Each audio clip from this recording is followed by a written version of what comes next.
Om Asmadgurubhyo Namaha. Om Paramagurubhyo Namaha. Om Sarvagurubhyo Namaha. Jnananandam Mayam Devam Nirmalam Spatikakritim Adharam Sarvavidhyanam Hayagrivam Upasmahe Ajnanam Timirandasya Jnananjanashalakaya Chakshurmilitamena Tasmai Sri Gurave Namaha. Hare Krishna. We are on the fifth session of the series on flavors of Vaishnavism. The reason I chose the topic of this subject to be flavors of Vaishnavism is because I had few options to call it as divisions of Vaishnavism, variations in Vaishnavism, and many different topics I came up with. But then I felt that having different names is just going to tell us that they're all totally different.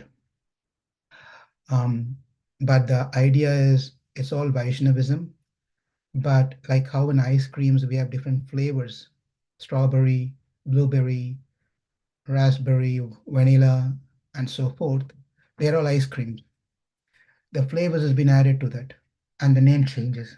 Likewise, I felt by having divisions is just a message that we are conveying to the audience is that they're all different schools of totally different outside of Sanatana Dharma. But that's not the case.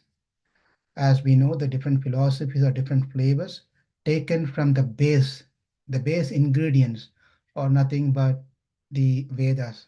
The Vedas stays as the foundation for different acharyas to take certain portion of or have different darshana or different views towards certain passages of the Vedas and give their philosophy. So we are in the fifth session here. We saw the introduction, and then we saw the Advaita school of thoughts um, by the great saint Adi Shankaracharya. And then we saw Vishishta Advaitam by Sripad Ramanujacharya. And on the fourth session, in the sequence of philosophy, the third philosophy that we saw was Dvaitam, that was 2 weeks back by the great saint Madhvacharya. Now, today we are going to see another very interesting philosophy called Dvaita Advaita. Now, so far we saw Advaitam as single by itself. We saw Dvaitam, which is dualism, separate, two separate entities.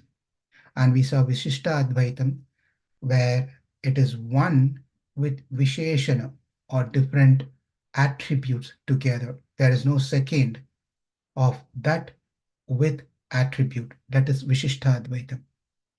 Now what we are going to see today is Dvaita Advaita Vada. Dvaita Advaita Vada. Dualism and oneness by the great saint Nimbarkacharya.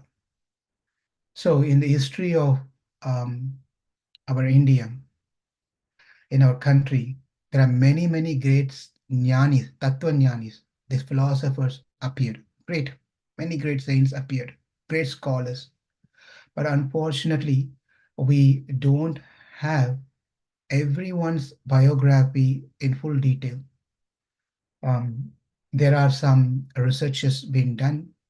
There are some guesses based on when they must have appeared, and sometimes based on the acharya's writing itself, that we can make some guesses when they might have appeared in this world.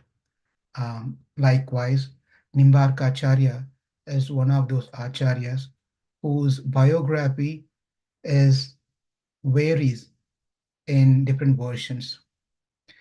In fact, Bhakti Siddhanta has written a book of the four acharyas, the life and teachings of four acharyas.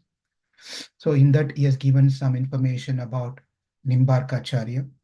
And also there's another person, a researcher by the name R.G. Pandarkar. He has done a research and he's given his findings of the time period of Nimbarkacharya and his birth and so forth. So, so we'll see a life history of Nimbarkacharya based on the information that we have in hand.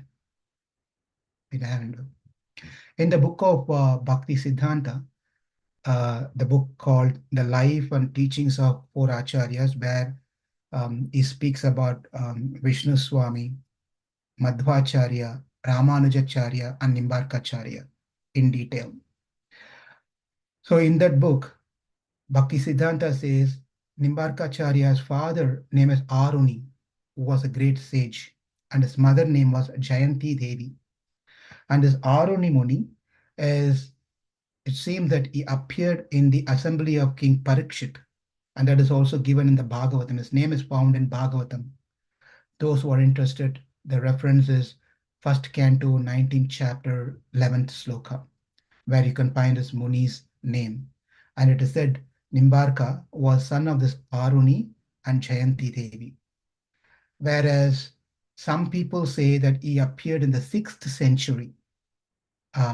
As you know, Adi Shankaracharya appeared around 8th century, and then Ramanujacharya appeared in 10th century, and then Madhvacharya appeared in the 11th century, whereas some say that Nimbarkacharya appeared in the 6th century, even before any of these acharyas, even before Shankaras and Bhaskara, before them. But then as per the research done by R.G. Pandarkar, he said it's more appropriate to say that he appeared in the 12th century, that is after Ramanujacharya, after Madhvacharya, he appeared, Nimbarkacharya. So Nimbarkacharya, um, as it said that he was born in a place, in a state called Karnataka, as you all know Karnataka state, in a place called Bellari, the Bellari, and there is a place, small place in that Bellari called Nimbapuri, or now it's currently called Naidu Pete. That place is now is called Naidu Pete. And his version of slightly differs from Bhakti Siddhanta's, where he says his parents are Jagannath and Saraswati, and they were very devoted, sattvic and devoted parents. To them, Nimbarka was born. When he was born, his name was not Nimbarkacharya, Niyamananda. The name that he was given by the parents to him was Niyamananda. How did he get the Nimbarka name? We'll see as we go here. As he was growing into his youth, he was very least interested in pursuing with any of his material careers. He was strictly following the celibacy, vow of strict celibacy, and he had a great desire to wanting to propagate the Vaishnavism, the Vaishnava Dharma. Therefore, he accepted renunciation. He accepted sannyas life, and he moved to Vrajadham, Nandagram, and then he constructed a cottage over there, and then close by Govardhan Hill, and he lived there doing his bhajana. Even now, if we go to Vrindavan, around that area, we can see a Nimba Grama. That is where the Bhajana Kutir of Nimbarkacharya was. And one point of time, on one day, as it is a natural thing for acharyas to get into debates, as they get into debate to establish their principle, their teachings, their philosophy. And when they do this, they have to defend or defeat the other philosophy. As Nimbarkacharya being an acharya, he is not different from any other acharyas that we saw in the past.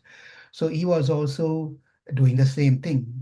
But there was one Jain sannyasi, belongs to the Jain Sampradaya. A Jain sannyasi was traveling around the state, the country of India, and he was debating with many, many learned scholars and pandits, and debating and defeating them and establishing Jainism. So he happened to come to Mathura. So when he came to Mathura, then he met with Nimbarka. When he met with Nimbarka, please and remember his name is Niyamananda until this point. Now, Niyamananda was there and he was wanting to have a debate with Niyamananda. to establish Jainism. As we already saw what Jainism is. Jainism is that which does not accept the Vedas. Therefore, he was denying the Vedas as the Pramanam, authority. no? Therefore, he was having a debate with Niyamananda. And it went for quite few days. Ultimately, Niyamananda, Nimbarka, he defeated the Jain sannyasi. And that Jain sannyasi accepted Niyamananda, surrendered to him and accepted him as his guru. While this debate was going on, in between one of these days, what happened was this Jain sannyas was invited by Niyamananda to come and have prasadam, a meal at his house, at his ashram. It is a tradition that it's a practice, strict practice, that Jains does not take any meal after sunset. They finish everything before that. Therefore, the Jain sannyas was ready to have a meal at Niyamananda's house, but the cooking was taking a little longer time and the sun was almost going to set. But Niyamananda was thinking that I have a guest here and I need to make sure that he honors the prasadam. Therefore, what he did was, again, this is also different versions as we read his biography. One of the thing it says that there was a neem tree in the close by his yard, and above that was the sun which was coming down to sunset.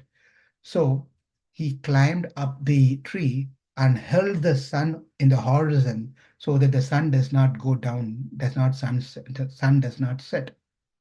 So that's therefore he climbed on the neem tree and then he tried to control the arca of arca means the light of the rays of this sun.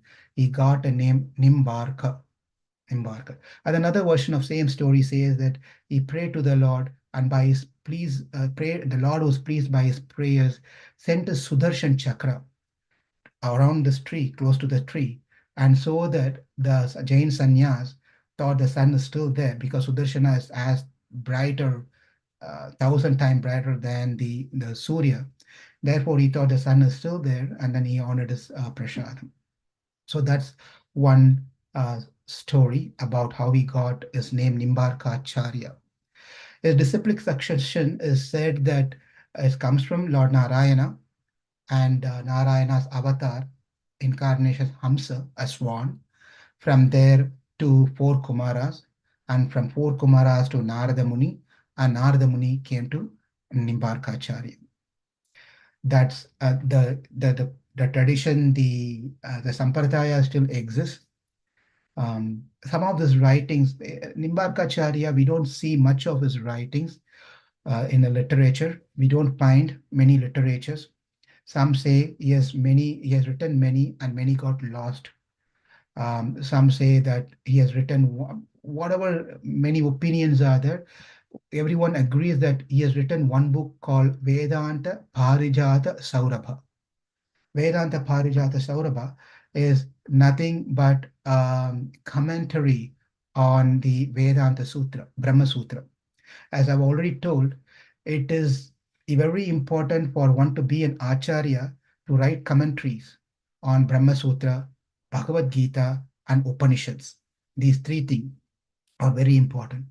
Over here, we can see Vedanta Parijata Saurabha was a commentary that written by Nimbarkacharya on the Brahma Sutra.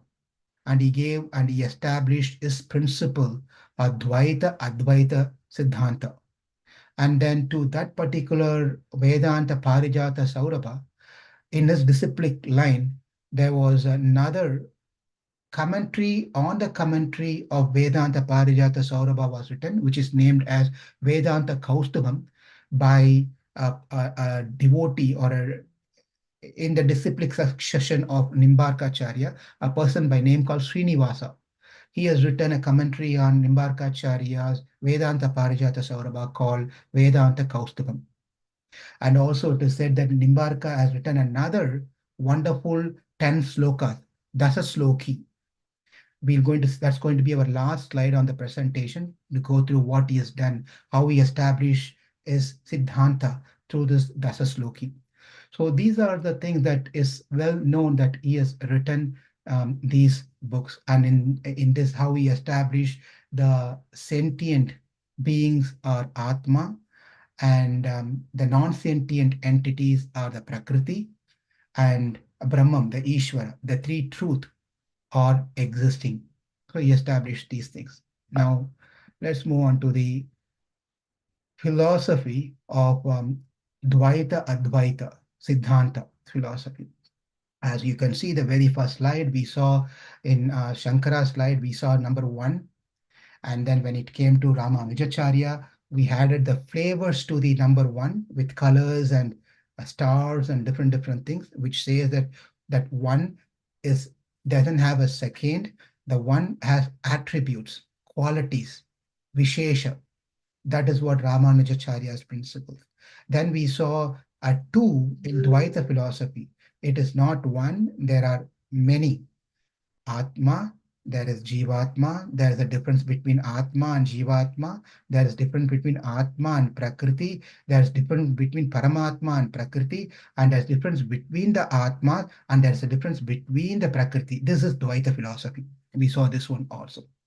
Now, Nimbarka's philosophy, what we are seeing now in the sequence of fourth philosophy, established a philosophy called Dvaita Advaita Vada. That means both Dvaitam must be accepted and Advaitam must be accepted. This is his philosophy. He says Swabhavika Bheda Abhedam. Swabhavika Bheda Abhedam means the difference and oneness is natural in anything that we see. The philosophy, that's his philosophy. He speaks natural differences that we see in the world and natural oneness that we see in the world. Therefore, Swabhavika Veda Abheda Vadam. That is philosophy. One philosophy that we will not be covering, but we'll highlight here and there a little bit, is called Bhaskara, another great saint or philosopher called Bhaskara. He had a philosophy called Veda Abheda Vada, Veda Abheda Siddhanta. It sounds to be quite close to Dvaita Advaita philosophy, but then it differs. The difference is that in Bhaskara's philosophy of Bheda Abheda Vada, please pay attention because we are not going to cover the Bhaskara Siddhanta in our course, but we'll highlight what it is. In Bhaskara's philosophy is called Bheda Abheda Siddhanta. He says the difference is due to Upadhi. Upadhis means limitations. The only reason that we are seeing differences is because of the limitation. The limitations is what which controls the differences. What are the limitations? Limitations of the body. The Jivatma has the body. The body becomes a limitation for it to understand the oneness with Brahman. This is Bhaskara's philosophy. But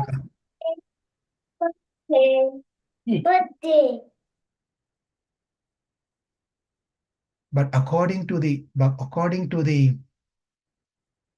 Nimbarkacharya's philosophy, it is not because of the limitations. It is not because of the limitation that we see the differences. It is naturally exists. The difference naturally exists. We have to accept the natural swabhavika bhedam. Swabhavika bhedam, the natural differences. Swabhavika abhedam, natural oneness. It exists natural. Therefore, it has nothing to do with upadhis, limitations. That is his philosophy. Both the jivatmas and or here you can see that even in this philosophy of Dvaita Advaita Vada, where Nimbarkacharya agrees that Ishvara, that is Brahman, has qualities, activities, limbs, is that changes and attributes and forms, all those things exist. Exactly like that said in the Ramanujacharya's philosophy as well as in the Madhvacharya philosophy. The only one does not agree to any of these things, the qualities, activities, changes, and attributes, and forms, and names, and so forth, is Advaitavada by Shankara's philosophy. Now, both Jivatma and Prakriti are the Brahman's Shakti. Brahman's Shakti. Shakti means it is as a power or a sort of something which has some special qualities to perform certain things. And that from which the Shakti comes is called Shaktiman. Shaktiman. So here is where we see the differences between Bhaskara and Nimbarka. Bhaskara's philosopher Bheda Abheda, and Nimbarka is called Dvaita Advaita Vada. The notes are slight notes are given here. So in the Nimbarka's philosophy of Dvaita Advaita Vada, the Jivatma and the Prakriti are the Shakti of Brahman. And Brahman is called Shaktiman. Okay. So this is a very important thing for us to understand as we get into the details of the Dvaita Advaita Vada. The Shakti is depending on the Shaktiman. Shakti is depending on the Shaktiman. Therefore, it is quite naturally obvious for the Shakti being dependent on the Shaktiman to be under the control of the Shaktiman. In that sense, they are one. But the Shakti and Shaktiman is not necessarily same. They are separate. Therefore, there is a Bheda. There's a Bheda. Energy and energetic is two different things, but the energy comes from the energetic. Therefore, they can be called as one. So this is how the Dvaita Advaita Siddhanta is. We are going to see some examples also as we go through further. Now, the differences between the Brahman and the Jivatma are given in this table right here on the right corner here. The Brahman is immeasurable, is Vibhu. You cannot measure the size of Brahman. Whereas the Jivatma is Anu, is minute particle, it's very minute. It is because of the Shakti given by the Brahman, the Jivatma is able to function with the Shakti. The Shaktiman gives the Shakti to the Jivatma. Therefore, the Jivatma can walk, can talk, can sit, can do any of those activities. How did it get the Shakti to do all these things? The Shaktiman, the energetic, gave the energy to the Jivatma. Because the Jivatma has the energy of the Shakti, therefore it becomes a Karta. Karta means doer. Because he is the doer, he is the Bhokta, he is the enjoyer of his activity. He enjoys his activities, the result of his activities. So he is the doer.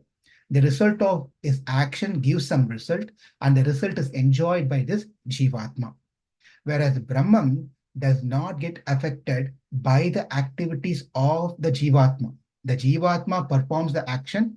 Whatever the action performed by the Jivatma, Jivatma is responsible for the result and the consequences of its action. Brahman does not play any role at that point. It does not get affected by the actions of the Jivatma. Another point to understand is the control, therefore, is free of karma, whereas the Jivatma is full of karma, is performing the action and getting a reaction. But only thing the Paramatma does, or the Bhagavan does, or Brahman does, is that give the Shakti for the Jivatma to perform. Therefore, the controller is Brahman. What is controlled is the Jivatma. This is a very important thing to understand. The Jivatma is fully controlled by the Brahman. The Brahman has to be worshipped, whereas the Jivatma is the worshipper. Brahman is independent. Brahman is not dependent on anyone. Brahman is completely swatantriyam. It means completely independent. Whereas Jivatma is paratantriyam. Paratantriyam is depending on the Brahman to give that Shakti for it to perform any action. Without the Shakti given by the Brahman, the Jivatma cannot do anything for that matter. Therefore, the Jivatma is fully dependent on the Brahman. The Brahman is full of Anandam. Ananda, bliss is immeasurable. The Ananda of the Brahman, it cannot be measurable. Whereas the happiness of the Jivatma, completely measurable.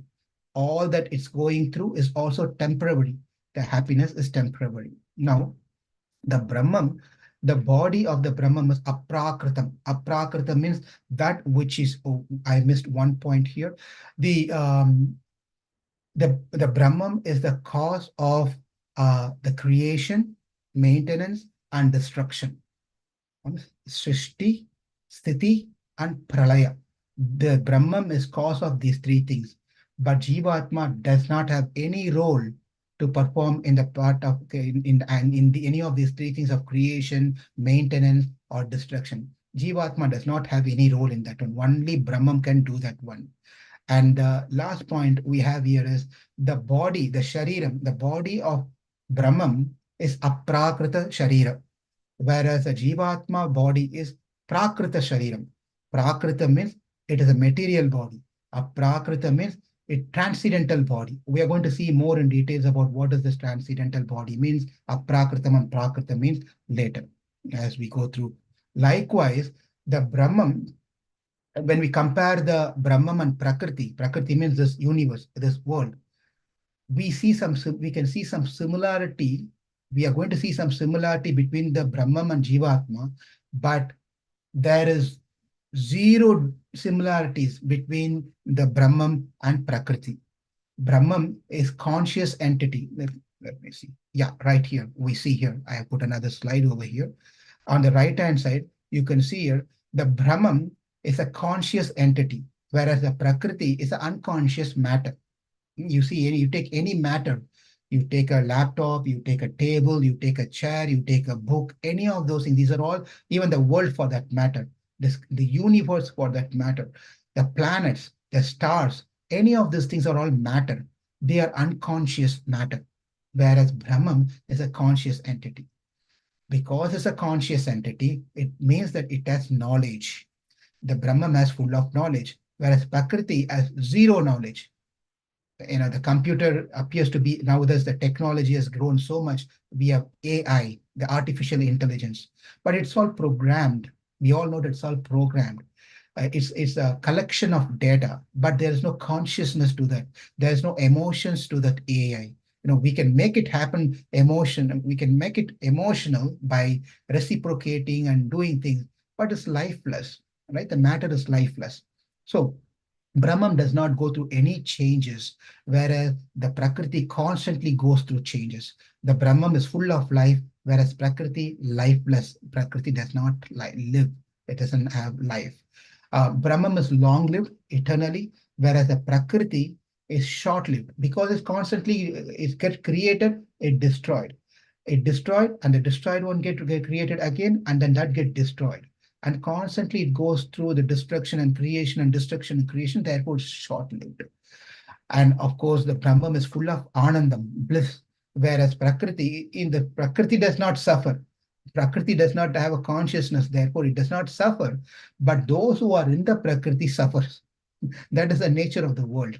And Prakriti is the unconscious entity, therefore you take a phone over here and then keep tapping it. This is not going to tell us that please stop, it's hurting me, right?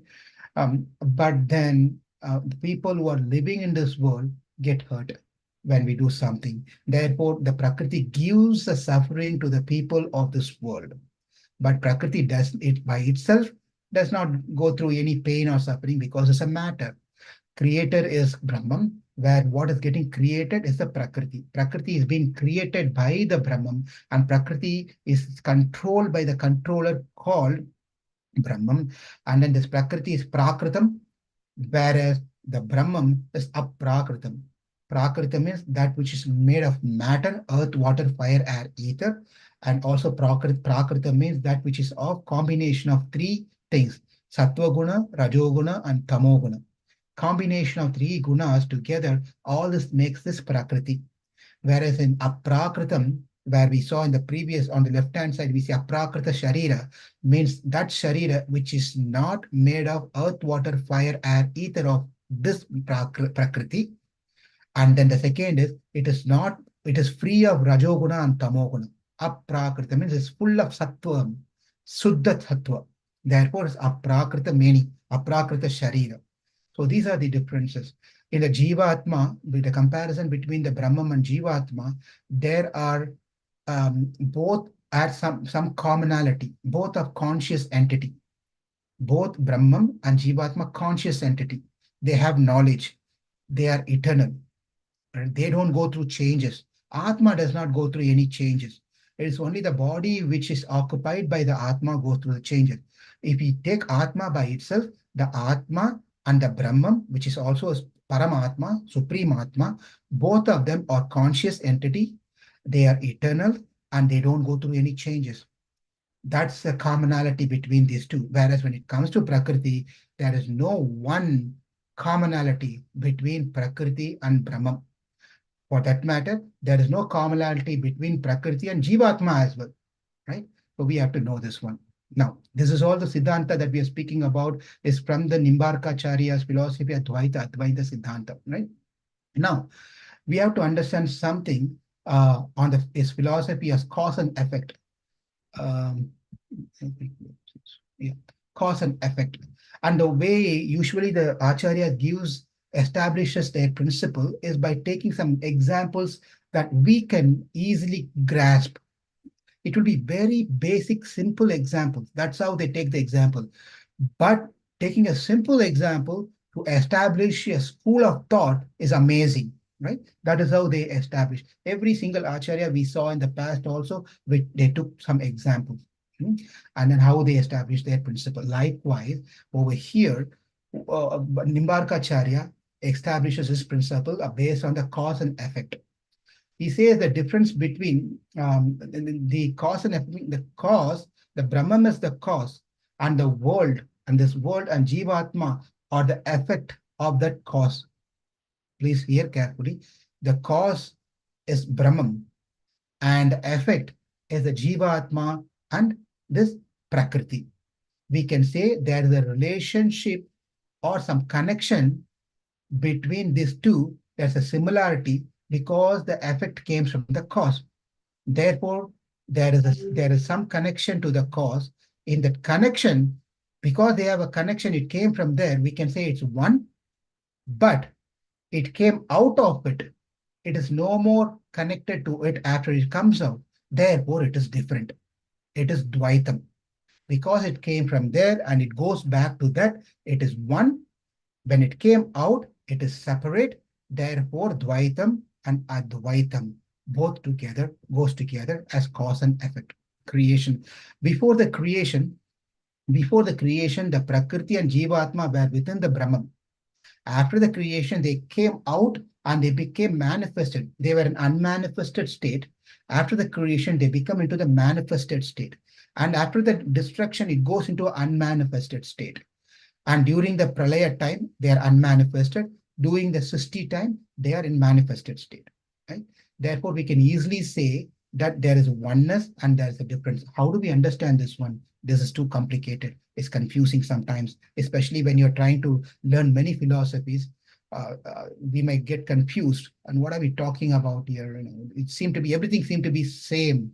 Therefore, it's one important point that I would like to say here is yes, there are differences between different acharyas, but we can see that so many similarities, commonalities between different schools of thought. As a beginners, it is always nice to see the similarities.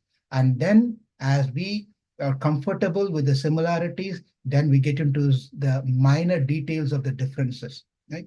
Now, the reason that we are doing this course is to get to the similarities as well as the differences between the school of thought so that we can be familiar with the different schools of thought. Now, the first example that Nimbarkacharya gives is a clay. The clay, what happens is the clay can become into a pot. And when you break the pot, the pot disappears. It destroys and it becomes again a clay. Okay? Understand? The clay, with the clay, pot has been made.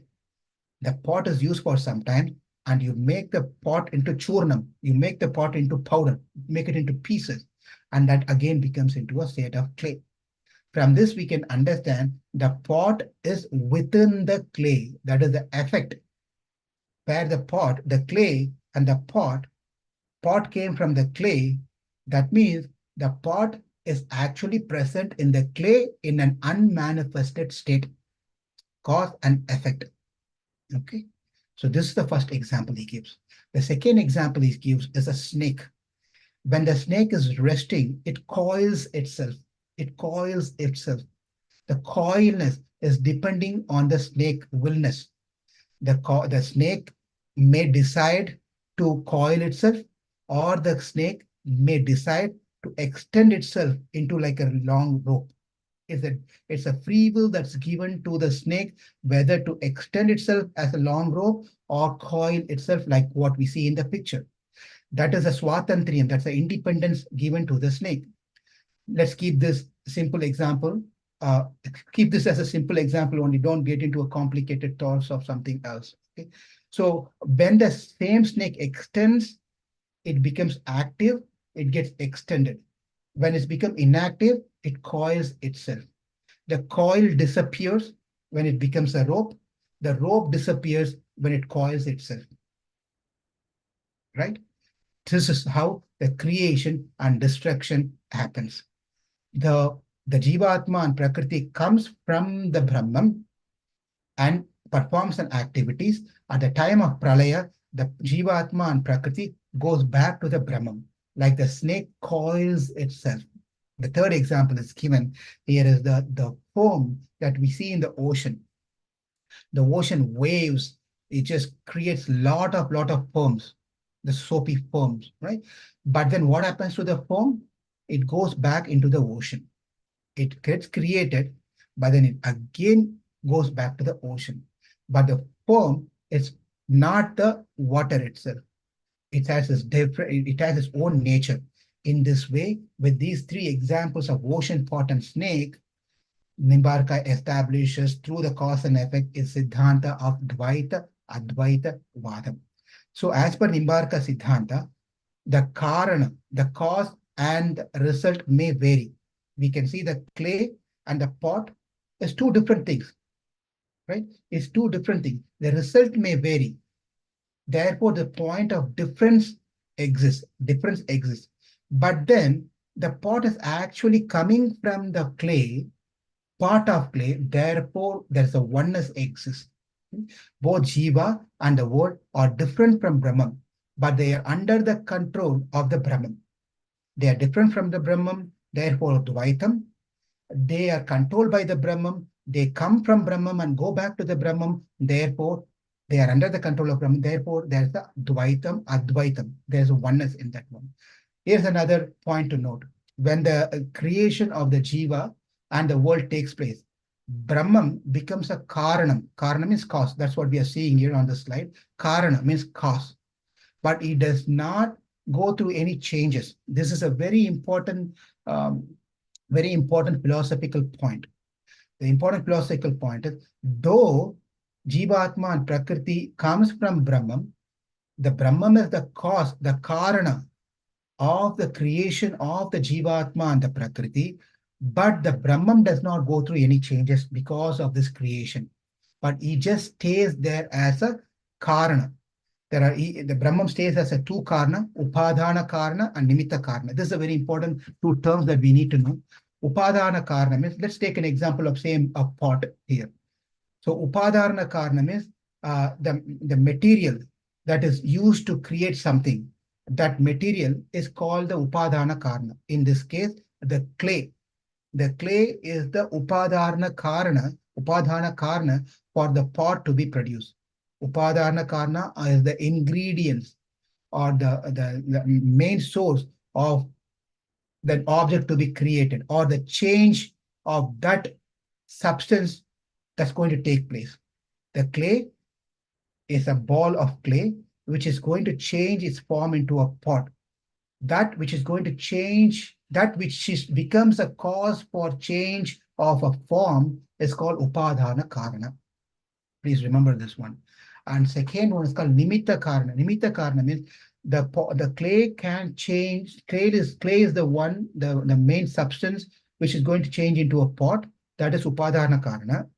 Now, clay cannot change by itself. One fine day, clay is not going to tell, let me become a pot. Let me become a toy. Let me become a wall in the house. Clay cannot decide any of these things because the clay is a non-sentient entity. It is jada. It doesn't have that knowledge. It is not chetana. It is achetana. But someone who's chetana have to make a decision that, okay, I am going to use this clay to turn into a pot. There should be intelligence to take an action towards these two things, right? That intelligence, a person who decides and trying to make the chain becomes a nimitta karana. So therefore the pot maker is the nimitta karana because he is a conscious entity, he has an intelligence, he with his free will, he is making a decision to change the clay into a pot. Therefore, he becomes a nimitta karana. He takes the clay, which is upadana karana, and makes into a pot. Now, the Brahman, as per Nimbarkacharya, plays the roles of Upadana Karna because from him, the Jivatma and the Prakriti comes out. The matter comes from him. And also, he is the one who decides, let the creation takes place with this Jivatma and this Prakriti. Like the pot maker decides, let this clay now become a pot. I'm going to make a pot out of this clay. Likewise, the Brahman says, let the creation takes place with this pancha bhuta, pancha tanmatra, pancha karmendriya, pancha jnanendriya. And then with that, let the jivatma be inserted into this body based on its karma. So this is what the Brahman does. So the reasoning, here's one important thing that we're going to move to the next slide here. This is a philosophical point. Now we are going to see some differences also, how Ramanuja Nimbarka differs with Ramanujacharya, right? It's it is important to recollect at this point of time, Ramanuja Siddhanta is based on one very important point. His philosophy is based on one very important point, Sharira Atma Bhava. Sharira Atma Bhava means the Prakriti and Jivatma are the Sharira of the Paramatma. Like how I am, my body, I am within the body, my Jivatma is within the body, and his body belongs to the Jivatma and serving the Jivatma, that is me. This body is meant to serve me. Likewise, the Sharira is the Prakriti and Jivatma, the body, and the Atma is Paramatma. This is the important philosophical point in Ramanuja Vishishadvaita Siddhanta, right? Whereas Nimbarka Acharya completely denies this theory, like how Madhvacharya denied, even Nimbarka Acharya denied this particular theory. But he agrees to Ramanujacharya in one sense that Brahman is the controller, Jivatma is controlled. Brahman is worshipped, whereas Jivatma is worships the Brahman. Whereas Brahman is faultless, no dosha at all, whereas Jivatma is full of dosha. So these things Nimbarkacharya agrees with Ramanujacharya. But whereas when it comes to this Sharira Atma Bhava philosophical point, Nimbarkacharya denies this bhava, because why he says this, he has his own reasoning for why he does not agree to Ramanujacharya Sharira Atma Bhava. The reason is that, first thing is that the Jivatma are under the control of Brahman. That's number one. Because the Jivatma is under the control of Brahman, the Jivatma worships Brahman. Because it worships Brahman, it cannot be as a body, it has to be separate entity. If you're going to worship someone, you have to be a separate entity outside of it so that you can perform worship. You cannot be within that one and try to say I'm worshiping it. Right? If I want to serve my father, I cannot say I can be within my father and going to serve my father. I have to be separate of my father, so I can do massage to my father, I can feed my father, I can do whatever I want to do my father. That means I have to be separate entity outside of my father, so I can serve my father. That's one reason what he says is, therefore, Jivatma must be separate. It cannot, the body Atma concept cannot be accepted. Likewise, the world cannot also be the body of the Paramatma. It also has to be separate. Another reason he says, another important point he says here is that this is, you have to focus here. This is again a philosophical discussion here. If you want to identify an object, define an object, this is how we can define the object. How do we define? There are two ways that we can define the object. If you want to define an object, say you want to in a group of people, you want to specifically call a person, that person, and you're sending someone to call that person this person has never seen that person. Therefore, we have to give a description of how that person looks like, so that this person can identify that person exactly in the group of 100 people. 100 people. Therefore, I'm going to tell this person, you go there and you will see this person who's short, dark in complexion, stout, and bald, doesn't have an hair, and having an earring on the only on the left ear. He has an earring. Even I wouldn't say that earring. Forget about the earring. That doesn't match over here. So he's dark complexion. He's short. He's wearing a jeans pant and a blue color t-shirt, Nike t-shirt, and he's right there. You please call him and come over here. Now here is a very important point. When I giving a description of someone, the description that has two ways that we can do. One is called vishesham. Another one is called upalakshanam. These two terms are very important to understand. Vishesham and upalakshanam. Vishesham, when I define an object, that vishesham cannot be separated from the object, then that type of definition is called vishesham. Whereas when I define an object or something, a matter or a person or anything for that thing, when that is can be separated, but still it is can be identified with that particular source or an object, that is called upalakshan. Okay. For example, someone is telling, go, please call Lal. Lal is dark in complexion, short hair, whatever, etc., right? Short, funny looking face and nose and ears and etc. You tell all these things. And easily one could identify because the description given is exactly matches with me. Therefore, hey, that person is calling you. Please, are you Lal? Yes, I am Lal. He's calling you. Can you please come over there? Yes. How did you find me? Well, the description are given short, dark looking, a funny face, funny nose, funny eyes, etc. It exactly matches you. Very good, come here. But then someone tells, go call that person who's wearing glasses. Okay, wearing a glasses and having um, Ray-Ban glass and wearing a watch, I watch. Call that person and come. Now, I heard this news. I'm going to call that person in the crowd over there. When I go there at that particular point of time, that person removed his Ray-Ban glass and removed his iPhone and kept it to go wash his face and come back. How am I going to identify this person now? Because the description given was a Ray-Ban glass and a iWatch. That person is no more wearing it.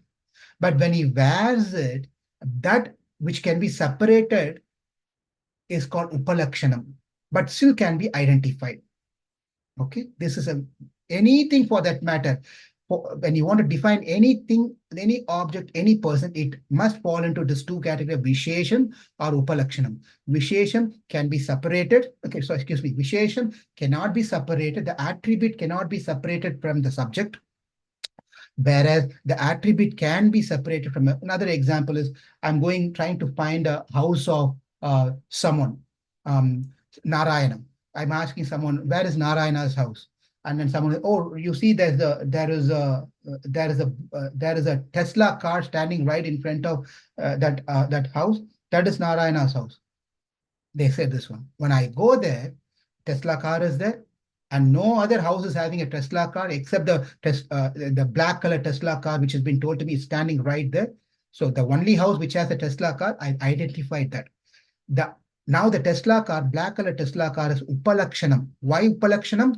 The car is not going to be standing there forever. It goes off. At that given moment, I was able to identify the house based on this upalakshanam. Whereas I say, you see that yellow color building, and then there is a yellow color building with a post box with a stone post box. That house is Narayana's house. Whereas no other house is having yellow color on the front, and no other house is having a stone post box. That cannot be removed from the house. Of course, you can tell me that you can repaint it. But when we're identifying something, this assume that cannot be removed. That this is called Visheshana. Now, coming back to the philosophy, Nimbarka, why he denies Ramanujacharya Sharira Atma Bhava is because what Ramanujacharya says is the Jivatma and The Prakriti are the gunams of the Paramatma, attribute of the Paramatma, body of the Paramatma.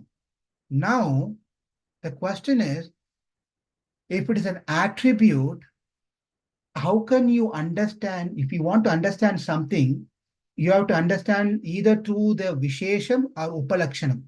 If you're going to say that Jivatma and Prakriti are the attributes to understand the Paramatma, it doesn't match well. How can you understand God by Jivatma as an attribute and by the Prakriti as an attribute? We cannot understand with this attribute the God. Therefore, these cannot be body of the Paramatma. It has to be separate by itself. Even if it's separate with Jivatma and Prakriti, we cannot understand God. We cannot understand God. That is why Nimbarka denies the theory of Ramanujacharya's Shariratma Bhava philosophy. Okay, now let's moving on to, now we are going to get into what is, according to Nimbarka Acharya, few things that we are going to see. What is this philosophy speaks about Jivatma? What is philosophy speaks about the Prakriti? What is philosophy speaks about the Brahman? And what it speaks about Moksha? And that ends the presentation. And that's exactly how we have sequenced all our presentations. In the past also, we went through what this school of thoughts, how the school of thought differs from the previous school of thought, number one. According to this school of thought, what is their message? What are they trying to tell? What is their key message, philosophy? Number three, according to them, what is Jivatma? According to them, what is Prakriti? According to them, what is Brahman or Ishvara? And according to them, what are the means to attain that Brahman? According to them, what is Moksha? And that's exactly the sequence of all the presentation that we are seeing here. Now let's get into the next section called Jivatma. Jivatma Tattva. In the Jivatma Tattva, in the Ramanuja, like Ramanujacharya, even Nimbarkacharya accepts Chit, Achit, and Jivatma, Brahman, I mean Brahman, Chit and Achit and Ishwara, Brahman. These three things are the three tattvas. Even Nimbarkacharya agrees to this one. Though Jivatma is separate, it comes from Brahman, it is Brahman. Therefore, it can be called one with Brahman. That we have been repeatedly seeing this particular statement. Because what we are seeing is Dvaita, Advaita Siddhanta. Dvaita means, again, they are two different things. Advaita means they are one. Because they are coming from Brahman, they go back to Brahman, they can be considered as one. Because they came out of Brahman, no more with the Brahman, therefore it is separate. Therefore, Dvaitam and Advaitam. Jnanam, now we see this Jivatma in a conditioned state and Jivatma in the liberated state. Okay, before we going into that one, according to Nimbarkacharya, he categorizes Jivatma into two groups, Bubukshu and Mumukshu. Bubukshu are the Nitya Samsaris. Nitya Samsari is also called as Karmis. Karmis, that is, they are the one in this world, conditioned souls, and go through their karmas, repeated birth, death, disease, and old age. Within this Nitya Samsari Karmis, again he categorizes them into two groups based on Bhagavad Gita 16th chapter.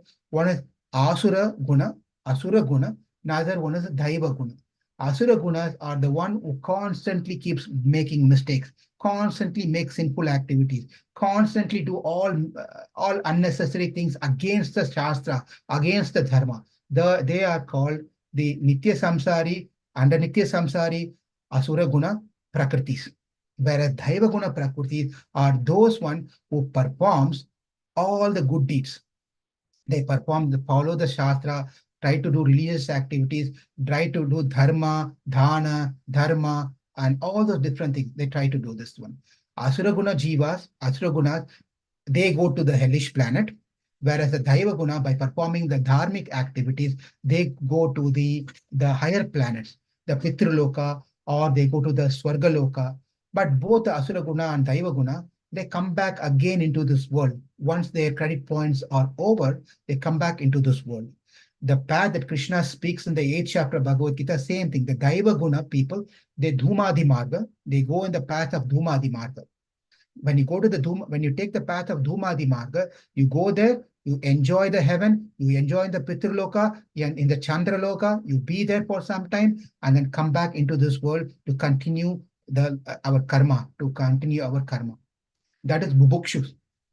Whereas mumukshus are again classified into two categories. One is jnanis, another one is called nitya muktas. Jnanis are part of this world, they are having a strong desire of wanting to end the cycle of repeated birth and death in this world. And they have strong desire wanting attain moksha, go back, get out of this prakriti, and above this prakriti mandala, go back to the spiritual world. They are the jnanis. How do they do this one? They approach a spiritual master, they take shelter of acharya and learn from them Shravanam, Kirtanam, Vishnu Smaranam, Padasevanam, Archanam, all the different 9 processes of bhakti. And then especially what they try to do is what they hear when they Shravanam, they hear. Again, this is a very important thing that you must be hearing in every presentation, that every acharya says that if you're interested in progress, spiritual progress, the first thing that we all have to do is Shravanam. Every acharya, whether it is Shankara, whether it is Madhva, whether it's Ramanuja, again it's Nimbarka, everyone emphasizes that one part of do not stop hearing Krishna Katha. I'm saying Krishna Katha in general, a spiritual topic, right? About what is this life? What is this truth of this life? Where I came from? What am I doing here? Why am I suffering? What is going to happen to my life? What is going to happen to my death? Where am I going to go? This is all need to be the inquiry, right? So Shravanam, how do we get answers to all this thing? By approaching the spiritual master, we constantly start hearing. First, we have to hear. What we do is we simply keep on asking questions after questions after questions. There's nothing wrong in asking questions. Questions are welcome, but we have to adapt the process of hearing. More we have to hear. As we more hear, many of the questions will be answered. And if we feel that the questions are not being answered by more hearing, that's when we start asking questions. Therefore, jnanis approach a spiritual master and they develop the taste for hearing more. As we hear, they just start mananam. They start contemplating, nididhyasanam. And then as we constantly meditating and contemplating on that one, that becomes a dhyana. As the dhyana increases, then they are qualified, ready to attain mukti. Mukti, again, here I put the differences over here between the Shankara, Ramanuja, and Madhva and Nimbarka. As someone was expressing that it'd be nice to see in the slides some differences as well, because many things has been spoken, and every time we have to go back to the recording to hear and try to find exactly what the difference is. So based on the feedback that I got, I put some differences over here in the slide here. So according to the Shankara, first category, Atmas are many. According to Shankara's teachings, Atmas are not many. Atma is only one Atma, right? According to Ramanuja, Atmas are many. Madhva also agrees Atmas are many. Nimbarka also agrees Atmas are many. It is only Shankara who says there is no many Atma, there is only one Atma. And that Atma is same, Jivatma and Paramatma, whatever we call, is same Atma. That's called Brahman. Now, the second differences we see is accepts Atma, Prakriti, and Ishvara as separate substances. Shankara does not accept any of this as separate substances. In fact, according to the Shankara, there's only one substance which is true and exists, that is Brahman. This so-called this Jivatma, Prakriti, and everything is all of false.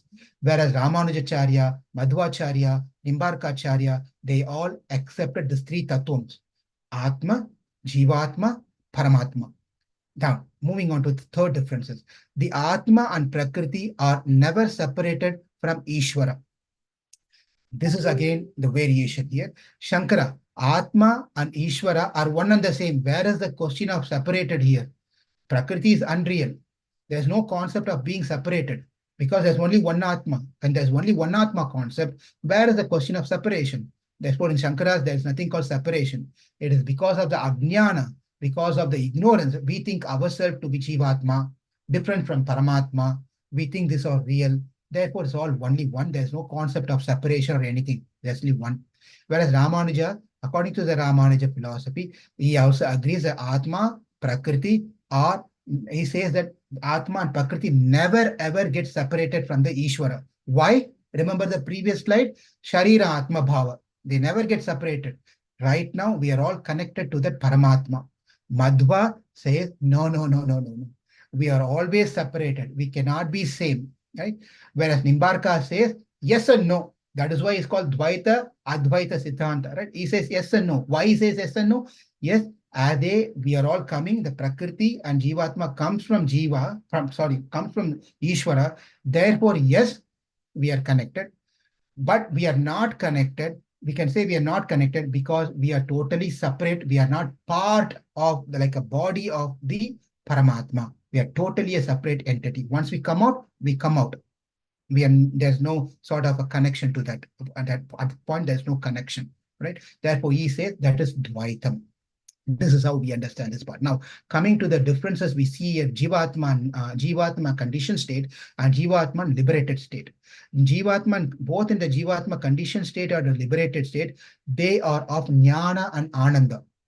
They are full of knowledge and full of bliss. In the conditioned state, the Jivatma does not experience the full knowledge, does not experience the full Ananda. In the liberated state, they experience it. But even at this very given moment, we are in full of jnana and full of ananda, but because of the covering, because of this body that we have, because of karma vasana, we are not able to experience that jnana and ananda until we go back to the spiritual world where we can experience in full our jnana and ananda. Jivatma is minute. When we attain the spiritual world, when we get moksha, the Jivatma continues to be minute, anu. Not that after attaining moksha, it becomes a vibhu. It doesn't say so. Even Ramanuja agrees to this one. Even Madhvacharya agrees to this one. Now, Jivatma is controlled in the conditioned state. Even in the liberated state, the Jivatma is controlled by the Paramatma, Brahman, always controlled. The Shakti, the Jivatma remains Shakti, the energy of energetic, even in the conditioned state and even in the liberated state.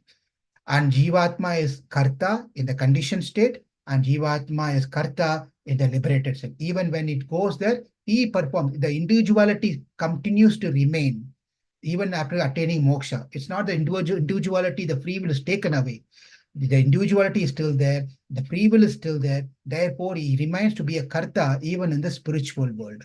Bhokta. Bhokta means I'm doing an action here. Therefore, I'm enjoying the results of my action. I am bhokta, the enjoyer. Over there in the spiritual world, I again do actions over there in the service of the Lord. By seeing the beautiful smiling face of the Lord due to my services, I become an enjoyer at that point of time. The enjoyment in this world is due to the material things. The enjoyment in the spiritual is due to the spiritual thing of seeing the Lord's happiness. In the conditioned state, the Jivatma is full of karma, whereas in the liberated state, the Jivatma is completely free of karma. Now, Ajada, the Jivatma is Ajada, and Jivatma in liberated state is also Ajada. Now, one thing that we need to know about these particular terms of what is Jada and Ajada. What is Pratyak and Parak, and what is Chetana, and what is Chit and Achit. These differences are very important for understanding any of these philosophies, but it's going to take some time. So I am going to quickly highlight what it means. Ajada means that which cognizes, is capable of being cognized without another aid or a tool. I'm sure it's confusing. You take an object. Right now, I'm holding the cell phone in my hand. Right. This object that I am having in my hand can be cognized through my eyes. Therefore, this is called jada. Anything that matters that can cognize, if I need a tool to cognize a particular object, then that is called jada. When an object does not require a tool to be cognized, to see, and that is called ajada. The only two things which falls into this category, I mean, more than two things, in fact, but to keep it simple for this particular topic, is Jivatma. To see, cognize the Jivatma, we don't need a microscope. We don't need a telescope. We don't need any of this thing. Jivatma to be cognized, we don't need a tool. Therefore, the Jivatma is ajada. All right. And Pratyak means Pratyak means the Jivatma can this cell phone, I'm taking the cell phone again. This cell phone, can it cognize to think itself to be a cell phone? The cell phone does not know it's a cell phone. The cell phone cannot know a cell phone, right? This world does not know it's a world, right? Therefore, it is called parak. That which cannot understand itself to be what it is called parak. Whereas that which can understand what it is called pratyak. Therefore, Jivatma knows its Jivatma. Jivatma does not require something else to cognize itself. Therefore, it's Ajada. And Jivatma is a Chetana because it's a conscious entity, whereas the matter is a Achetana, unconscious, doesn't have consciousness. This is a difference that we need to know. Now, coming back to our slide here, Jivatma remains ajada, both in the conditioned state and liberated state. Jivatma remains pratyak, both in the conditioned state and in the liberated state. Now, and one thing is very important between the conditioned state and liberated state, common is that they, whether in the conditioned state or liberated state, they do not take part in the creation, maintenance, and destruction. It is completely reserved for the Lord alone. Only the Lord takes care of that particular activity. Now, the passage that I have there is a very important thing to know here, which I'm just going to read it out for you all. Due to these three differences, what are the three differences? It is minute, it is controlled, and they do not take part in the creation, maintenance, and destruction, right? Because of these three differences, Jivatma, Brahman, they are different. Dvaitam, Bhedam. How God and we are comes into the Dvaitam, Bhedam? Because of the mismatch. Do not do three or these three things. When the Jivatma attains moksha, it gets some qualities. When the Jivatma attains moksha, it gets some qualities of Brahman. That is, it becomes free of karma. It remains young all the time. It doesn't go through destruction. It doesn't have any dosha, faults. It doesn't have any distress, hunger, thirst, disease, and if all its desires get fulfilled, all those things are similar to Brahman. In that sense, the Brahman and Jivatma are Advaitam, no Bhedam, Abhedam.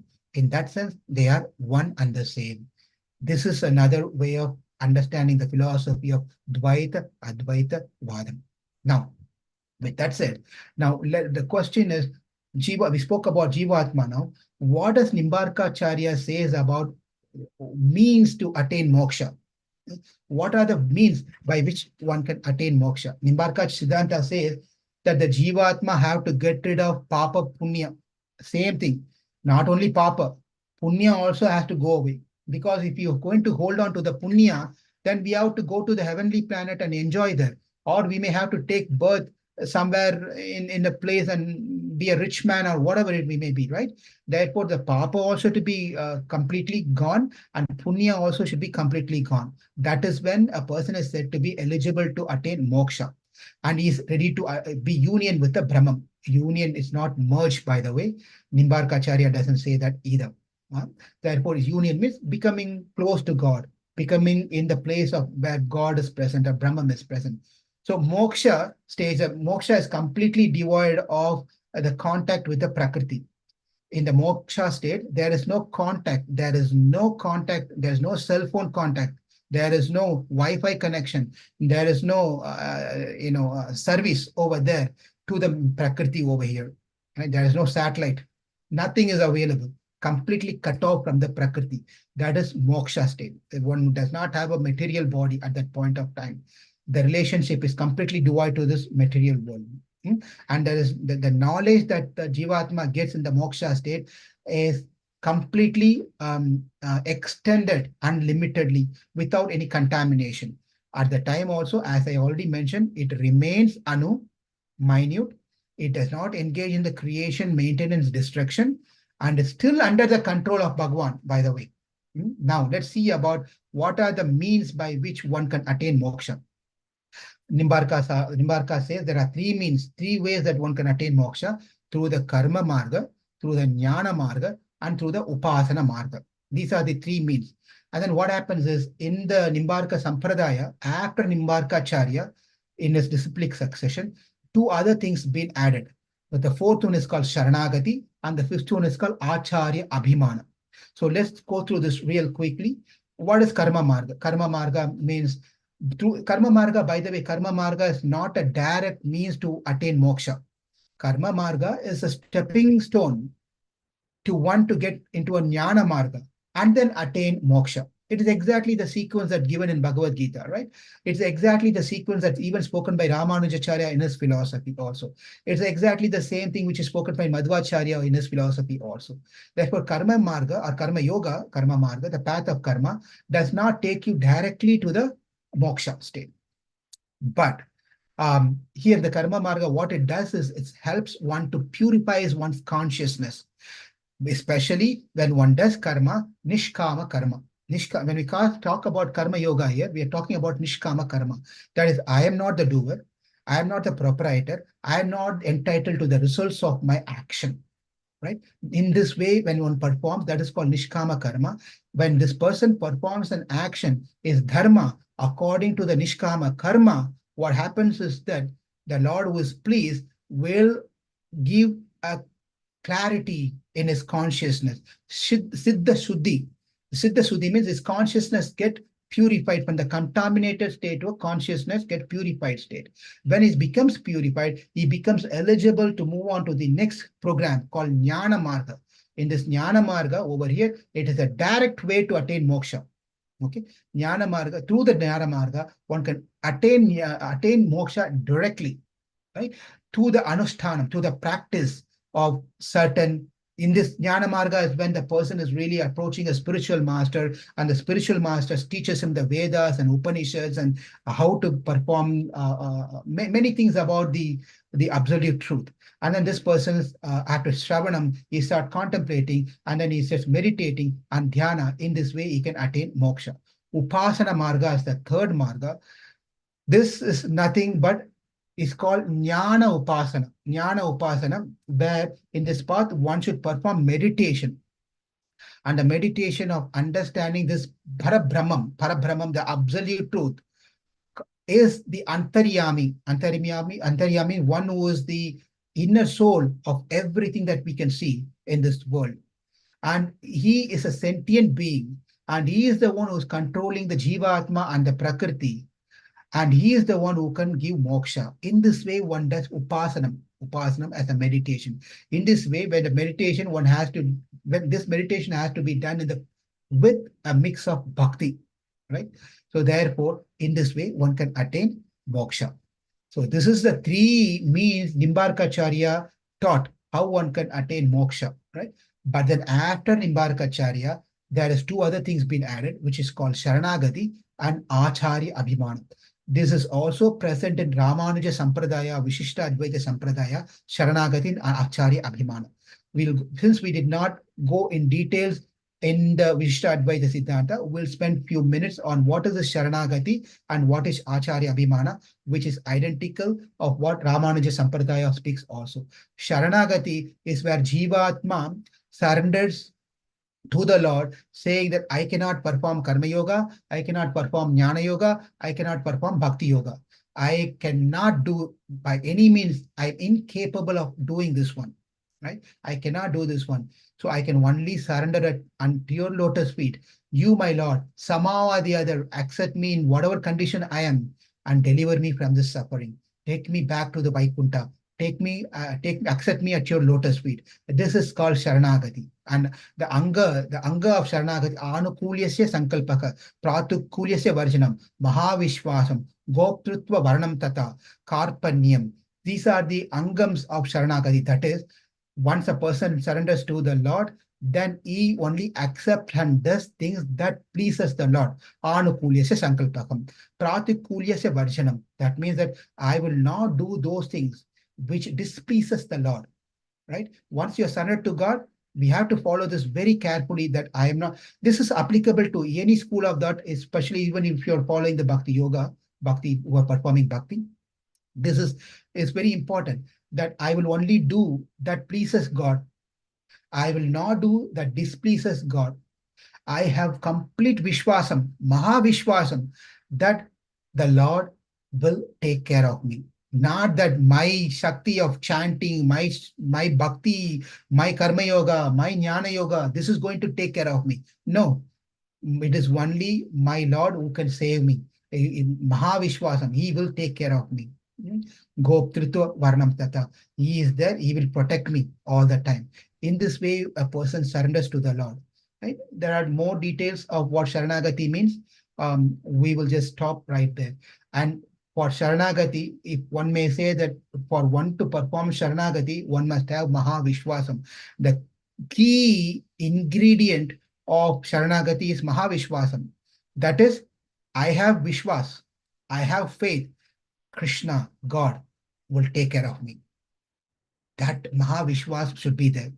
But even in many cases, many of them lack that Vishwas. Why? Because we have insurance, life insurance, we have medical insurance, we have family to take care of us, we have our spouse to feed us, have doctors around us, we are going to work to earn money. If we have any illness, we immediately depend on the medicine to pills and take many dependency. Where is the question of Mahavishwas that God is going to take care of us? Therefore, we are depending on many factors attached to it. Therefore, our Vishwas is very weak.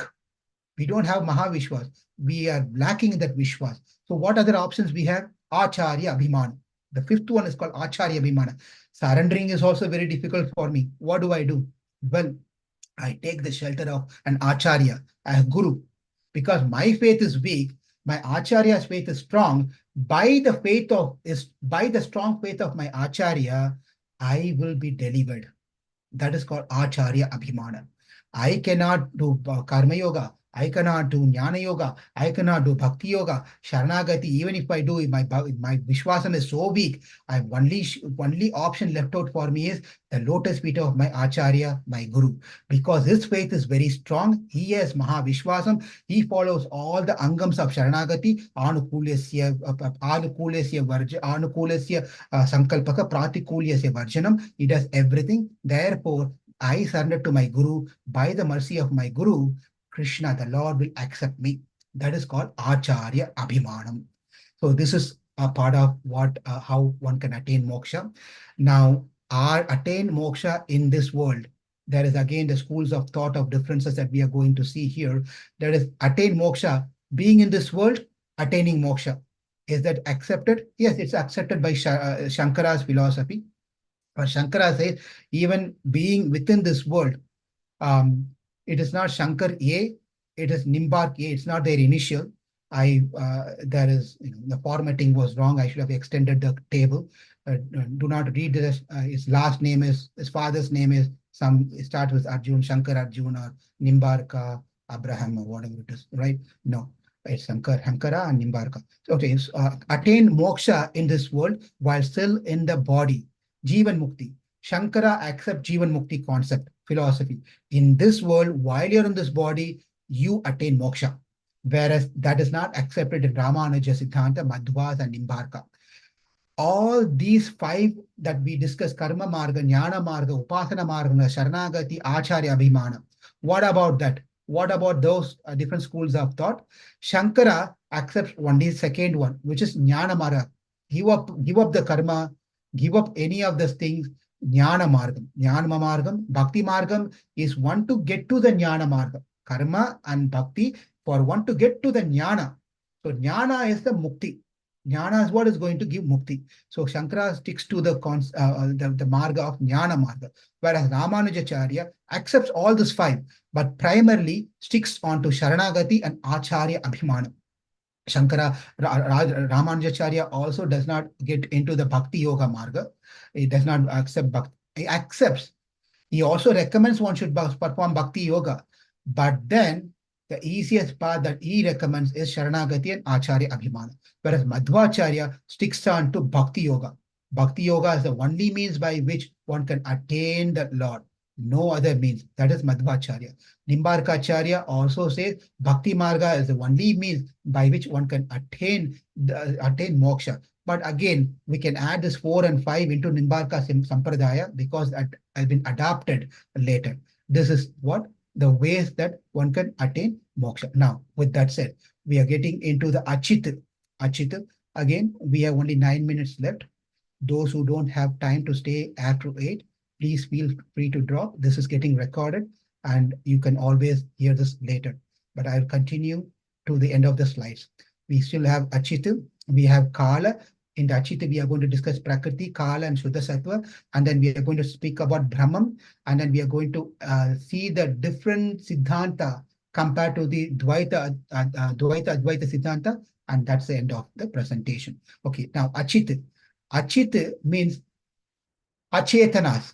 Chitta means conscious entities. Achitta means not conscious, unconscious, or doesn't have, it's a non-sentient entity. What are the non-sentient entities? According to the Nimbarka Sampradaya, it is 3. Again, this is same in other 2 Sampradaya that we saw also, Ramanuja and Madhva also, same thing. But Prakriti, Kala, and Shuddha Sattva. Prakriti, the Prakriti has different names. That is Maya, Pradhana, Tamas, Avyaktam. These are different names that are given to Prakriti. There are different names given to Prakriti. The Prakriti is a combination of Sattva, Rajas, and Tamas. These before the creation happens, in an unmanifested state, the Sattva Guna, Rajoguna, and Tamoguna, they are all in sync on the same level. When the time of creation takes place, they get agitated. These guna get agitated. When they get agitated, the creation takes place. Therefore, the different combination due to this agitation, sattva goes up, raja goes down, tama goes up, sometimes tama goes down, sattva goes down, raja goes up. All the different combination of takes place. Therefore, we see so many different varieties of creation that in this world. From the Prakriti, what get created, this Sharira, this body, the Pancha Indriya, Pancha Karma Indriya, Pancha Jnana Indriya, Pancha Tanmatra, Pancha Bhuta, Manas, all those things get created from this Prakriti. And as I said, this 3 gunas keeps changing and creates variations into this world. That is this Prakriti. And what is Kala? Kala is a time factor. Kala does not have a start and does not have an end. It is eternal, by the way. It continues without, it is anadi, and it doesn't end also. It continues. This is a tool for Brahman. Kala becomes a tool for Brahman to get creation going and destruction to happen. And the Kala has different parts, Nimisha, and starting from Paramanu, and passing from the Paramanu to the Nimisha and Narihai, and all this different portions of the time. And like how we saw in the previous sessions also, the 1,000 yugas together makes 1 day of Brahma, right? 1 day of Brahma. Like that, this whole thing is called Kala. But the Kala only effective in the Prakriti. Within the Prakriti, Kala is effective. Whereas in the spiritual world, also Kala is present, but is not active. It's just there. It is now inactive. That is Kala. Shuddha Sattva. What is Shuddha Sattva? It is opposite of Prakriti, is called Shuddha Sattva. What we saw in Prakriti again, before we get into the differences, the Shuddha Sattva is also called by the name Nitya Vibhuti, Parama Vyoma, Parama Padam, Vishnu Padam, Vaikuntam, Aprakritam. These are different names that are given to Shuddha Sattva. In general, according to the Vedanta, it is called Shuddha Sattva. The Shuddha Sattva is not created, by the way. Prakriti is get created. Shuddha Sattva does not get created. But the Shuddha Sattva, the objects within the Shuddha Sattva goes through changes for the pleasure of the Lord. But it's not like the Prakriti which get created. Okay. And another point is that Prakriti is a combination of Sattva Guna, Rajoguna, and Tamoguna, whereas Shuddha Sattva means complete pure mode of goodness. There is absence of Rajoguna and absence of Tamoguna. And another point is that the form, the transcendental body of the Lord, is made of Shuddha Sattva. The ornaments that we can think of, the Shank, Chakra, Kiridam, Vaijayanti, Mala, and all these ornaments that he's wearing around his transcendental body is all made of Shuddha Sattva. And then the Jivatma, which get mukti and go back to the spiritual world, also get the body which is made of Shuddha Sattva. So this is called Shuddha Sattva and Kala and Prakriti. All these three, according to the Nimbarka Sampradaya, they are Achetanas, and that is called Achitu. Achitu. Okay. Now, with that said, we are going to go into the Brahman. So we have seen Jivatma. We see the means to attain moksha. We saw what is Achit. Within Achita, we saw Prakriti, we saw Kala, we saw Shuddha Sattvam. That is the spiritual world and the matter which is free of Rajoguna and Tamoguna. Now, Brahman. Of all the Tattva, this Brahman is considered to be the topmost. Topmost.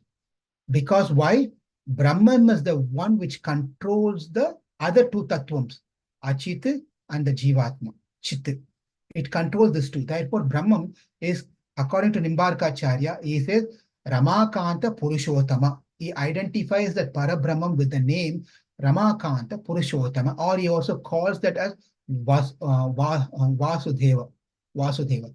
He is the one who considered the Atma of this world, Vishwatma. Vishwatma. And in it is his Shakti becomes as Jivatma, and his Shakti becomes the Prakriti. That is the world and Jivatma, and considered as a Shakti, and he is a Shaktiman. We also saw this one. Now, the Acharyas who came after Nimbarka in the same Sampradaya, Dvaita, Advaita, Siddhanta, they also call this Parabrahman as Sri Krishna. They also call as Radha Krishna. They call as Hari, Madhava, Keshava. Please understand now, here Adi Shankara, when he accepted Brahman, he called that Brahman as Narayana, Vishnu, Krishna, Madhusudana, and so forth. Likewise, over here, Nimbarkacharya, all this while we've been calling that absolute truth as Brahman. Now he calls that Brahman, gives a name to that Brahman as Sri Krishna, Radha Krishna, Hari, Madhava, Keshava. These are the names that he refers as that Parabrahman. This Parabrahman is immeasurable. Now we are going to see the differences between the Parabrahman, Jivatma, and Prakriti. You see the table over there. Parabrahman is immeasurable, which is Vibhu, whereas Jivatma is minute, where Prakriti is measurable. Of course, Prakriti is also in one sense immeasurable. You cannot, it doesn't have a end on the right, end on the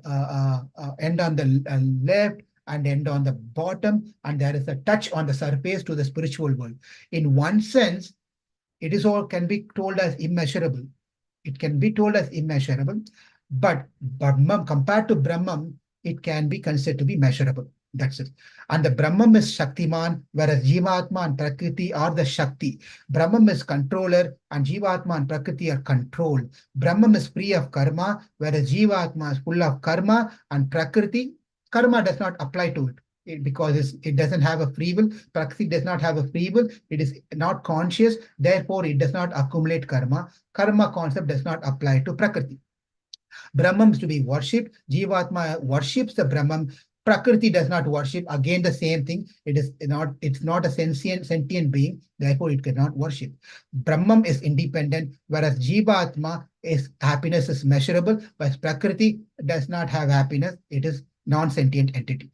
Brahman creates, destroys, and maintains. Jivatma does not involve in that one. Prakriti, being a non-sentient entity, cannot create anything. This is an important point, by the way, because based on the another school of thought, Sankhya philosophy. There's another philosophy called Sankhya philosophy. The Prakriti creates everything.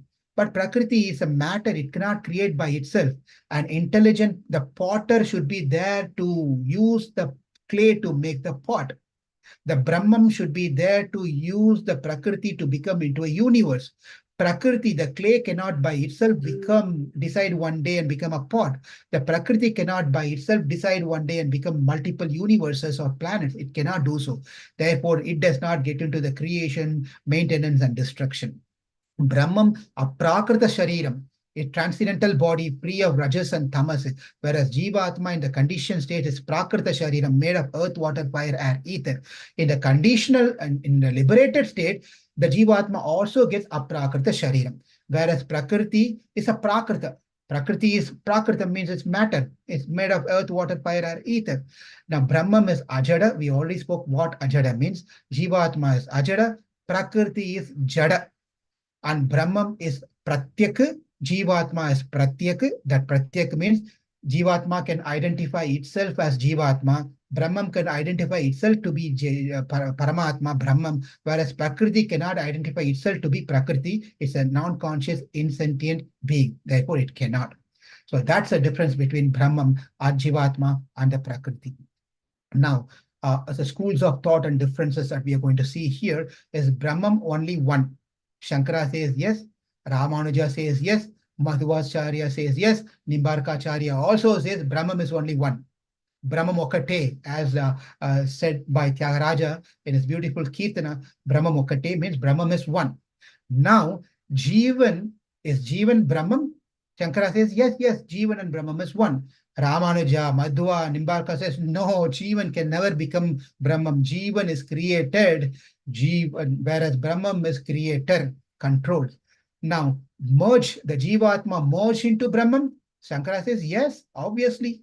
Once it identifies itself Brahman, it becomes one with Brahman. Whereas Ramanujacharya, Madhvacharya, Nimbarkacharya says no, they never merge into Brahman. They are separate by themselves. Even though Ramanujacharya says Jivatma is part and parcel, Jivatma is a body of Paramatma, he still says, Ramanujacharya still says that Jivatma, though its body, it is an individual entity. It is not Paramatma. His point is very clear. Ramanuja very clearly says that Jivatmas are separate entity, Prakriti is separate entity, and Brahman is separate entity. Moksha in the spiritual world. So according to the Shankara philosophy, there is nothing called spiritual world, by the way. You already attained moksha, you are in the body. You attained, where is the concept of going back to something called spiritual world? That is all nothing true. Nothing is true. Only Brahman is there. All this Prakriti, spiritual world, all those things are all not into factual. It's not factual. Now, Ramanuja agrees that moksha happens only when you go back to the spiritual world, not within this world. Madhva says the same thing, and Nimbarka also says the same thing. Now, according to Nimbarka's philosophy, the Lord is beyond the control of Kala, Desha, and Vastu. The Lord cannot be limited by time, cannot be limited by the place, cannot be limited by the object. God is not limited by the time factor. We are all limited by the time factor. Every one of us, I'm constantly looking at the time. I already passed my given time. When am I going to finish this one? And you must be thinking at your watch. So we are all controlled by the time. Whereas the Lord is free of time because the concept of time does not apply to him at all. He can be past, present, and future. Anytime he is always present, always present. Desha, I can only present in one place at one point at one given time. I cannot be sitting here and at the same time I cannot be sitting in Chicago. I cannot do that one. Or in India. Now where I can sit. I can be in only one place at one point of time. But God can be present free, not limited by desha. No, he can be present in all the places, all the time. And also vastu, I have this body of mine. I cannot have another body, different body. But Lord is not limited like any of those objects. He can take any types of body. His limit is limitless. He can take any types of body. And that Lord therefore is not limited by the time, place, and objects, and that Lord has Ananta Kalyana Guna. Ananta Kalyana Guna. You and I will have some little trace of good qualities, but the Lord has Ananta Kalyana Guna, means he has unlimited auspicious qualities, all auspicious qualities. We may have good qualities, some many bad qualities. But when it comes to Brahman, that Krishna, Madhava, Hari, Vasudeva, he does not have a trace of any bad qualities. Ananta Kalyana Guna, unlimited auspicious qualities. And he has a six important principal opulences called Jnana Bala Aishwarya Virya Shakti Tejas. And we also discussed, I believe, in one of the previous presentations. Now, we are coming to the almost end of the presentation, where the comparison of Siddhantas, Dvaita, Advaita Siddhanta with the other Siddhanta. Okay. Now, Shankara's differences and non-differences coexist, can coexist. Shankara says no. Ramanuja says no. Madhva says yes. Nimbarka says yes. Why? Because according to Shankara, differences, non-differences. What is the differences? There is no differences at all. It's one. Everything is one and the same. Therefore, it's one. Ramanuja says there is no differences at all. Everything is one with the attributes. Therefore, he also says they cannot coexist. Madhvacharya says absolutely they are distinctly separated entities. And Nimbarkacharya also says they are separated. Jiva and Prakriti are the attributes of Ishvara. Shankara, according to the Shankara's philosophy, the Brahman does not have any attributes. There is no guna. There is no gunam at all for a Brahman. Therefore, what is the how is he going to accept that Prakriti and Jivatma is the attribute of the Brahman? Ramanuja says yes, Jivatma and Prakriti are the attributes of Ishvara. Whereas Madhvacharya says they are not attributes. Why they are not attributes?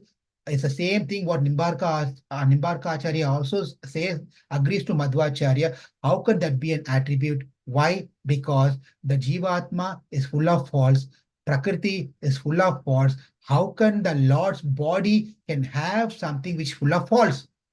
Therefore, it cannot be an attribute. It has to be separate altogether.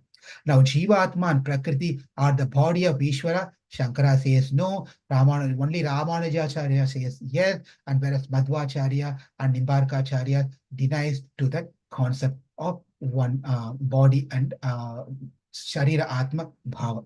Now, this is the last slide. One of the work that Nimbarkacharya did is called Dasa Shloki. In this Dasa Shloki, there are 10 slokas.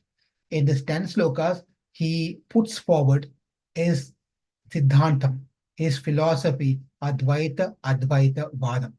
So we are going to go through each one of this thing. Parinamam, the thing that we are seeing in this creation are three. There are three truths: Jivatma, Prakriti, and Ishvara. The Jivatma is made of Jnana and Swarupa, whereas the Prakriti is made of matter. And this Prakriti and Jivatma are controlled by Ishvara, whose name is Hari, Krishna, Radha Krishna. Because of these previous karmas, this Jivatma gets body into this world and goes through different life cycle of repeated birth and death. That is what the first sloka says. Now, the second sloka. Because of the Anadi Kala Karma Vasana, the Jivatma takes birth into this world. That is actually the second part that what I told already now. The third thing is, in the third sloka, Nimbarkacharya says the Jivatma is of the three, it falls into the three category: Baddhatma, Mukta Atma, Baddha Mukta Atma. That is exactly what we saw in one of the slides, where we saw Bhubukshu and Mumukshu, where we saw Jnanis and Nitya were Nityatmas, and then we within this particular Bhukshu we saw the Nitya Samsaris. Nitya Samsaris. In the Nitya Samsari, we saw Asura Guna and Deva Guna. Asura Guna suffers due to their mistakes, whereas the Deva Guna elevates gradually and they will become a Jnani. Once they become Jnani, they can attain moksha. That we saw. That is what has been covered in the third one. And then the fourth one, Hari or Krishna are the names of that Ishvara. He establishes what that God is.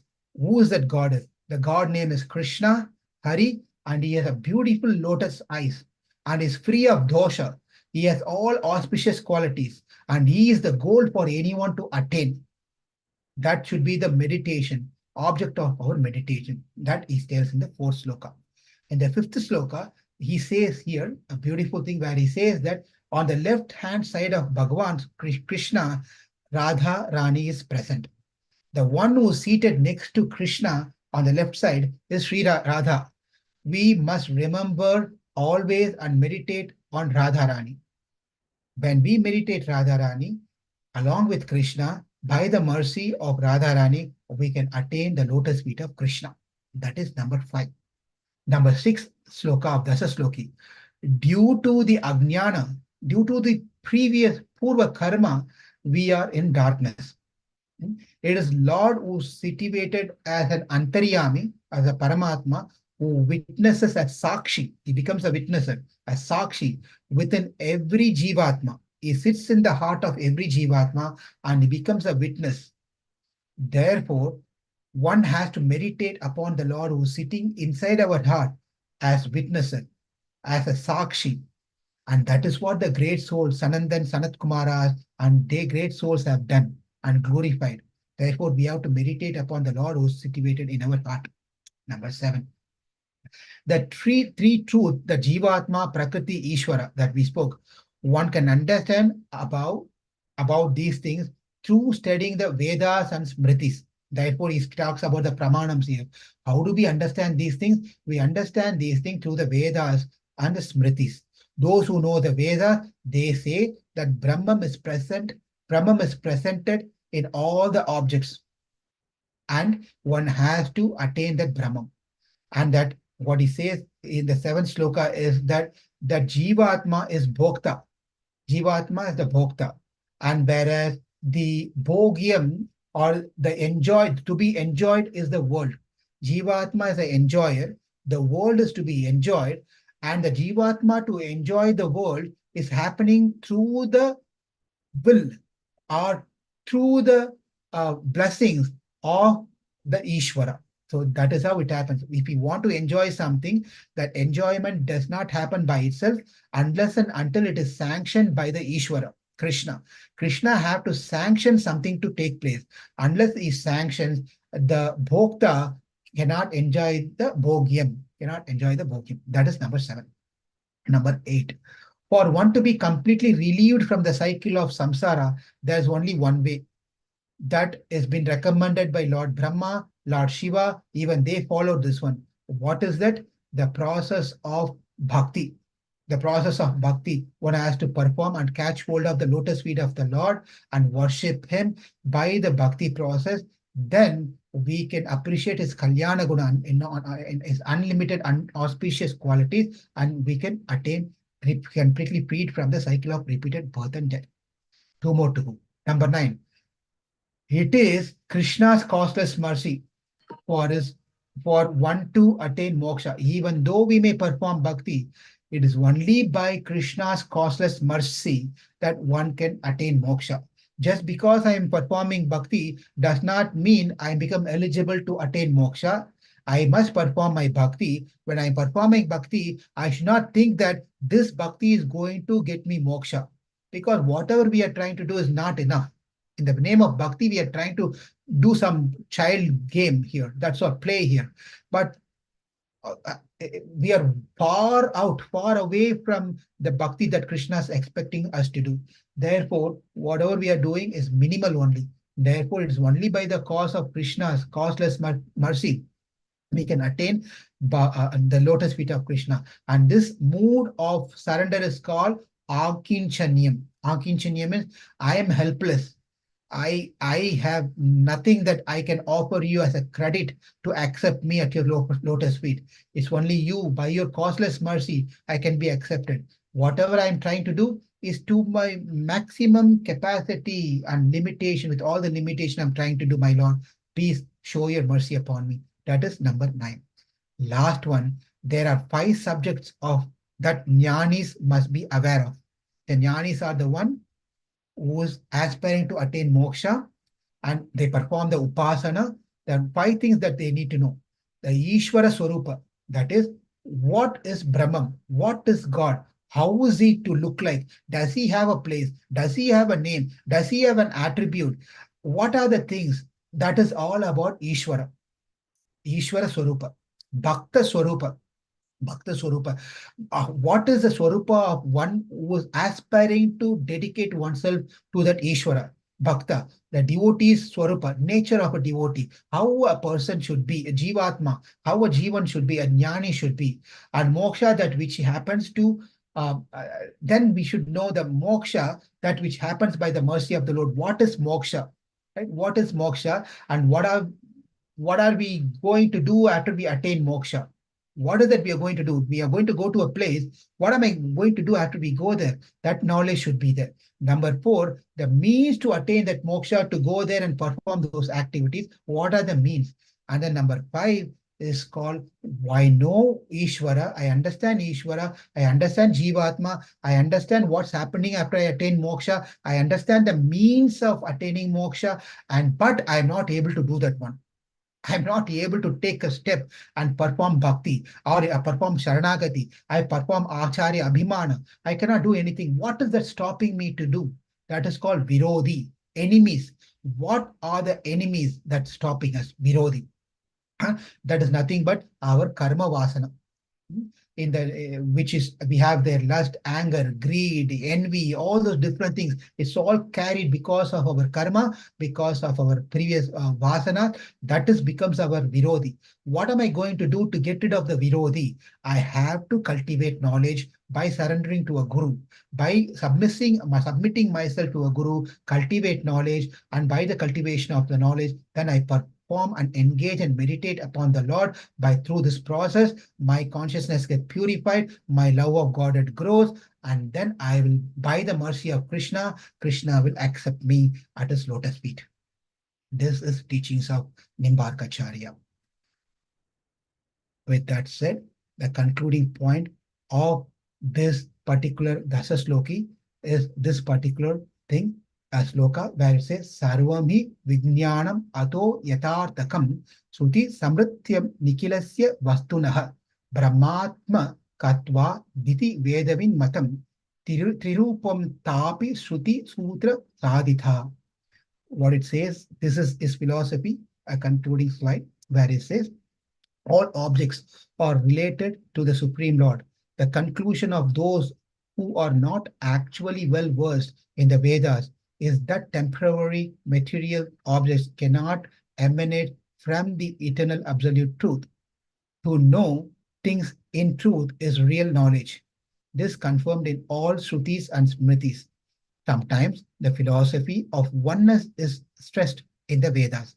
Sometimes the philosophy of duality is stressed, and sometimes both are mentioned. Therefore, the philosophy of Kevala Advaita Vada has no standing. After carefully considering all the statements of the Vedas, the philosophy of simultaneous oneness and difference will certainly be established within one's mind. Thus, the philosophy of Dvaita Advaita should be accepted as the actual conclusion of the Shastra. These are the writings of the great saint Nimbarkacharya. Let us pray at the lotus feet of Nimbarkacharya for allowing us to understand a little bit of his school of thought, his philosophy, and seek his blessing so that we can also dedicate ourselves to the lotus feet of Krishna and make our life successful. So let's seek his blessings so we all can surrender to Krishna and attain Krishna's lotus feet in this very lifetime. Thank you all very much for joining us today, and we